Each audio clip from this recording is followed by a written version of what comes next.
നമസ്കാരം ഫ്രണ്ട്സ്, ഇന്ന് നമ്മൾ ഉണ്ടാക്കാൻ പോകുന്നത് എന്താണെന്നറിയാമോ? ഒരു അടിപൊളി മീൻ കറിയാണ്. ഇത് കിടുക്കാച്ചി മീൻ കറി എന്ന് പറഞ്ഞാൽ കിടുക്കാച്ചി മീൻ കറിയാണ്, മീനില്ലാത്ത മീൻ കറിയാണ്. അച്ഛാ, ഫിഷിലാണ് എങ്ങനെ കറി വെക്കും? നമ്മൾ മീനിൻ്റെ പകരം പൊട്ടറ്റോ ഇട്ടിട്ടാണ് കറി വയ്ക്കാൻ പോകുന്നത്. അത് കാണാം എങ്ങനെയാണ് ചെയ്യുന്നതെന്ന്. അപ്പം ഒരു ചട്ടിക്കകത്ത് ഓയിൽ ഒഴിക്കുക, കടുകിടുക, നമ്മൾ ഉലുവ ഇടുക.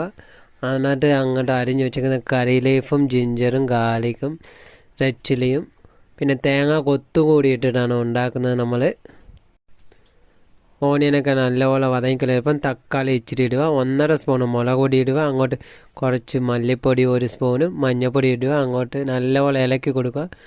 ഒരു ബോളിനരച്ച് തക്കാളി പേസ്റ്റ് ഇടുക, ആവശ്യത്തിന് വെള്ളം ഒഴിക്കുക, എന്നിട്ട് തിളപ്പിക്കുക. അതിന് മുൻപ് നമ്മൾ പൊട്ടറ്റോ ഫ്രൈ ചെയ്ത് എടുക്കാം. നമുക്ക് തിളയ്ക്കാൻ തുടങ്ങി എന്നിട്ട് ഉപ്പും കുടമ്പുളിയും ഇടുക, എന്നിട്ട് പൊട്ടറ്റോയും കൂടി അങ്ങോട്ട് ഇട്ട് കൊടുക്കുക. ഒന്ന് അടച്ച് വയ്ക്കുക. അടച്ച് കഴിഞ്ഞപ്പം കുറച്ച് തേങ്ങാപ്പാലും കുറച്ച് മല്ലിയില ഇട്ട് കഴിഞ്ഞാൽ അടിപൊളി മീൻ കറി റെഡിയാണ്. എല്ലാവരും ഇത് ട്രൈ ചെയ്യുക, എന്നിട്ട് കമൻ്റ് ഇടുക, ലൈക്ക് ഇടുക, എങ്ങനെ ഉണ്ടെന്ന് പറയുക.